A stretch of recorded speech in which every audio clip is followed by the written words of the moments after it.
E aí, seus loucos por música, Vitinho na área. Estamos aqui começando mais um vídeo no nosso canal e agora nós vamos estar fazendo aqui uma série de podcasts, tá? E esse aqui é o nosso primeiro podcast, fechou? E qual é o objetivo desse podcast?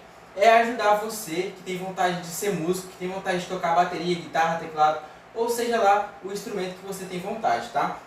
Então a gente está fazendo esses podcasts aqui para alertar vocês das dificuldades e de como superá-las, fechou? Roda a vinheta.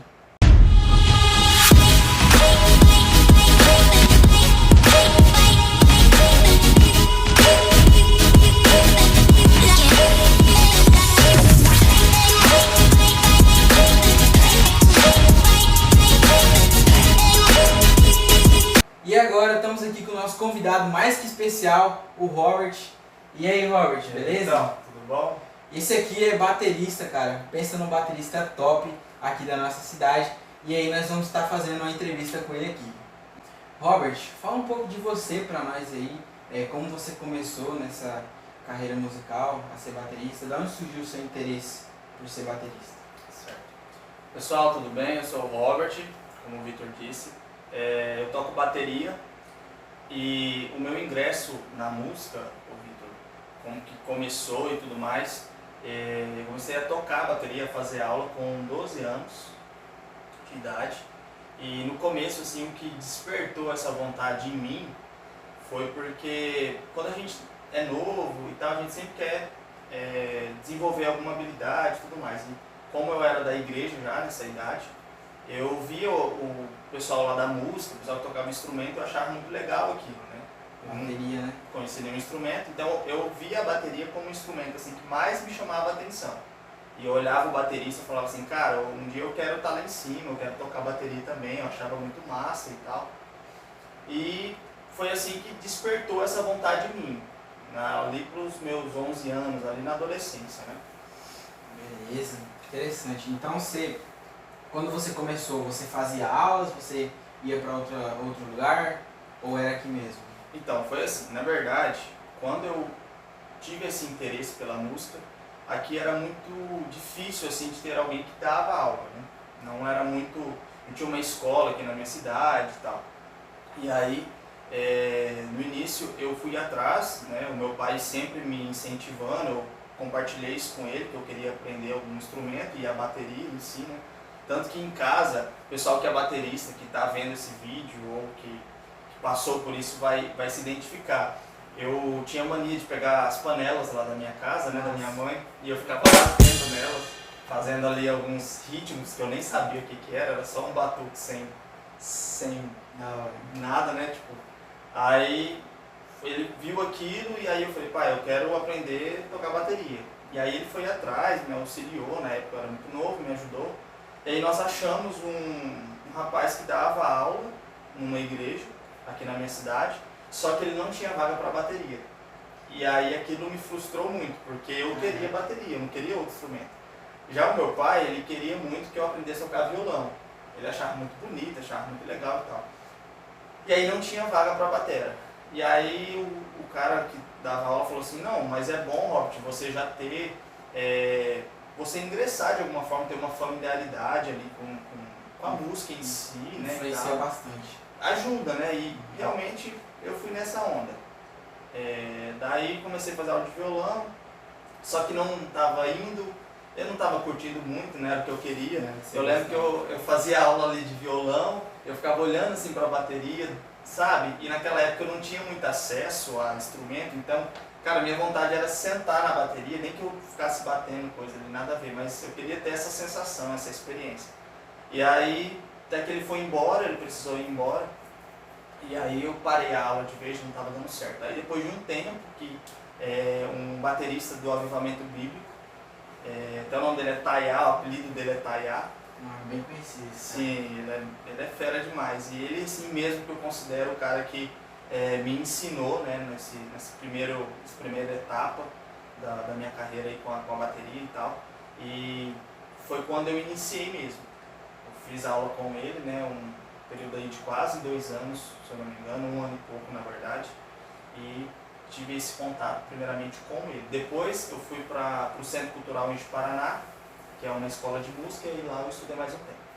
Aí não a gente aquela pergunta do seu colega lá, sobre qual a importância de você ter ido lá para o Centro Cultural lá de Paraná. Certo. Bom, essa pergunta, na verdade, ele fez essa pergunta porque ele também participou disso lá comigo, o Gabriel. O Gabriel toca baixo, ele é fera demais. Gabriel, eu sei que você tá me ouvindo aí e fica aí esse agradecimento, você toca demais. O Gabriel, ele fez parte desse momento também, porque nós estudamos lá na escola, no Centro Cultural em Paraná. E o que acontecia? Aqui em Médici, por não ter uma escola e tudo mais, eu aprendi a parte prática. Então, assim, a tocar o instrumento em si, ritmos, essas coisas, né? Tocar músicas e tudo mais. Em Paraná, eu tive um contato mais com a teoria musical. Então, essa parte mais de teoria, partituras, nomenclaturas e tudo mais, eu fui aprender lá. Eu estudei 2 anos lá, um pouco mais de 2 anos. E aí, isso foi muito importante para mim, porque eu conheci uma parte teórica. E muitas pessoas às vezes erram em pensar só que música é você tocar música. Você saber instrumento é você tocar uma música. Né? Apenas isso. E às vezes o pessoal pensa, eu quero aprender tal instrumento e em uma semana já quer tocar uma música. Porque a parte teórica ela te possibilita mais coisas, né? Um outro universo que você descobre a começar a estudar a parte teórica. Sim, e é um universo muito amplo, assim, tem muita coisa. Eu, na verdade, eu vi pouca coisa do que é mesmo a teoria musical, mas foi muito importante para mim para fundamentar algumas coisas que eu já sabia na prática, né? Isso aí. E você tinha alguma inspiração, algum cara aqui em Médici que você via e você fala assim, mano, esse cara é foda, eu quero tocar igual ele, tipo isso? Ou algum cara que você via no YouTube, um baterista de banda? Cara, as minhas referências na época, porque eu falei que eu comecei a fazer aula de bateria aos 12 anos, isso já tem 13 anos, eu já tenho 25. Então tem muito tempo. Tem bastante tempo. Então, assim, eu fiquei um bom tempo da minha vida parado e eu posso dizer assim que hoje eu estou um pouco enferrujado. Essa galera mais nova, você que está vindo aí, o Caio que toca bateria aqui também, é uma galera que está pegando coisa agora, tá bem antenado nesse assunto. Mas na época, quando eu comecei, as minhas principais assim, referências, que eu me lembro agora, uma delas era o Alexandre Aposan, batera da Oficina G3, né? Agora está seguindo carreira solo, que era uma das referências para mim, que eu curti demais, via vários vídeos dele. Tinha um também que eu gostava de acompanhar, mas assim, não era muito meu estilo, mas eu curtia muito a pegada, algumas coisas que ele fazia, que era o Joey Jordison, que era o baterista do Slipknot. Sim, eu não conheço. Ele é bem antigo, ele era mais dessa parte de metal. O que eu me lembro assim agora é desses dois, os principais. Da hora, mano. Cara, essa pegada do rock e a bateria, acho tipo surreal, mano. A bateria no rock, acho demais, entendeu? Até quando você coloca o rock gospel, mano, é muito demais. Toda a diferença. Eu curto muito. Eu tento tocar bateria, só que tipo assim, eu não me vejo tocando bateria, tá ligado? Ontem no culto, meu pai chegou e falou assim, não, toca bateria, eu vou tocar violão. Aí eu falei, não, mano, tá louco, não consigo tocar bateria não. Ai. Mano, sobre quem eram suas inspirações, tipo, você tinha algum motivo para começar, algum lugar onde você queria chegar, tipo, você queria ser um professor, você queria tocar em alguma banda famosa ou algo do tipo? Assim, no início, eu queria mesmo aprender o instrumento, que era um desejo, uma vontade minha. Depois, ao longo do tempo, conforme eu fui caminhando aí, eu queria ter uma banda. E aí isso juntou alguns amigos que na época a gente estava aprendendo também. A gente não tinha tantas distrações igual hoje. A gente tem muitas vezes essa tecnologia, esse fácil acesso, né? Então assim, para nós era aquilo, né? E aí eu lembro que a gente chegou a pensar em montar banda, em dar nome de banda, e falar que a gente ia viver disso, ia viver da música e tal, sabe? Sonhando mesmo. Eu não digo que isso é errado, mas assim, é porque naquele momento aquilo pra mim era o meu objetivo. Só que o tempo foi passando e aí eu fui entendendo, na verdade, eu fui vendo que aquilo seria pra mim um hobby.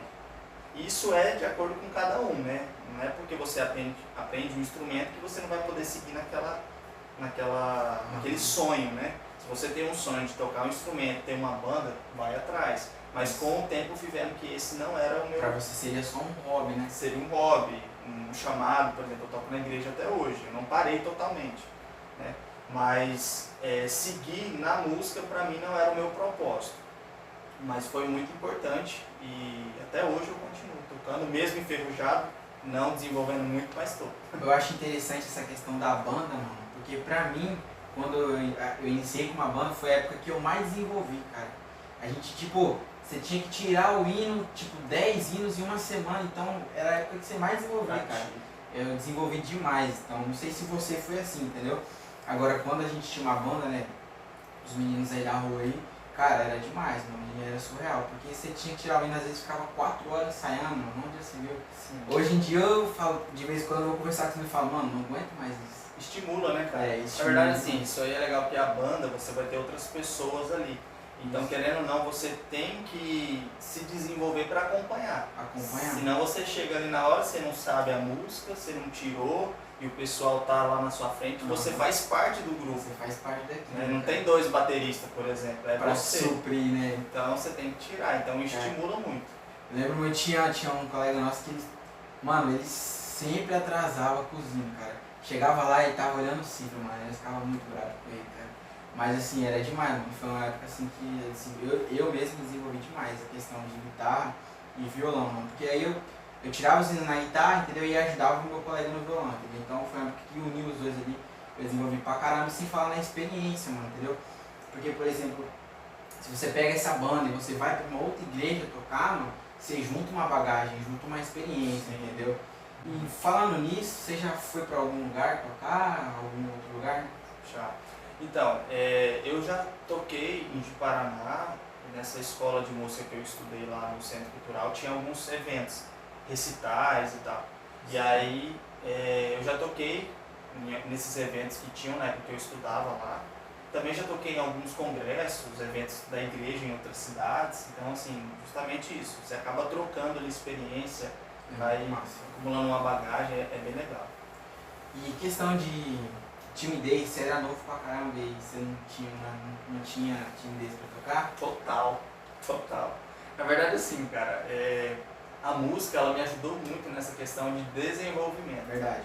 Desenvolvimento. Porque eu comecei com 12 anos, mas hoje a gente vê que até crianças já ingressam. Você tem bastante aluno aqui que é um público mais infantil. Aqui não tem um público tão infantil assim, cara, mas lá onde eu faço aula, tem menino de 3 anos, cara, que toca bateria. E, cara, é extremamente importante. A gente vê estudos até que fala desse ingresso na música já e ajuda no desenvolvimento, né? Então, assim, pra mim, na época, eu era adolescente, eu não tinha contato com exposição, assim, tipo, na igreja. Você toca ali, tem um monte de pessoas, embora você não está fazendo diretamente para eles, né? Porque a gente está ali com o propósito de adorar o Senhor e tudo mais, mas você está de frente a um público, então aquilo te deixa nervoso e tenso, né? E para mim, no começo, era um desafio, porque eu não tinha esse costume, então eu ficava tenso a primeira vez que eu fui tocar. Nossa, errei um pouco, você fica nervoso, né? Muito nervoso, né? Mas com o tempo você vai desenvolvendo, então aquilo vai se tornando assim, normal pra você, né? Você não vai ficando tão nervoso mais. Mas nos eventos eu ficava ainda. Sempre, cara. É engraçado que toda vez que você vai pra um lugar diferente é como se você estivesse começando do zero, entendeu? Sim. Porque é gente que você nunca viu, pessoa nova, lugar novo, outro ambiente, daí ele fala, mano do céu, o que é isso aqui? Quando você entra lá, ainda mais quando é tipo, tem uma pressão antes, certo? Eu lembro que uma vez eu participei de um evento lá no Centro Cultural aqui, e daí eles fecharam as cortinas, e daí fomos lá pra dentro, aí os caras pegou e orou, fala, caraca, mano, entrei lá arrepiado, entendeu? Mas, cara, é muito da hora. Aí você vê aquele monte de gente vindo de outras cidades, você fala assim, Jesus, e agora, se eu errar, eu tô lascado, né? Mas sempre dava tudo certo, cara. Mas é interessante que sempre que você vai para outro lugar, sempre que você vai fazer uma coisa, é sempre algo novo, entendeu? É sempre a mesma pressão, então diferente, dependendo do tanto de gente que vai ter, né? Você pode fazer isso, tipo, 10 anos. 10 anos. Sempre um lugar novo vai te dar sempre uma vai dar aquele experiência. friozinho na barriga, né?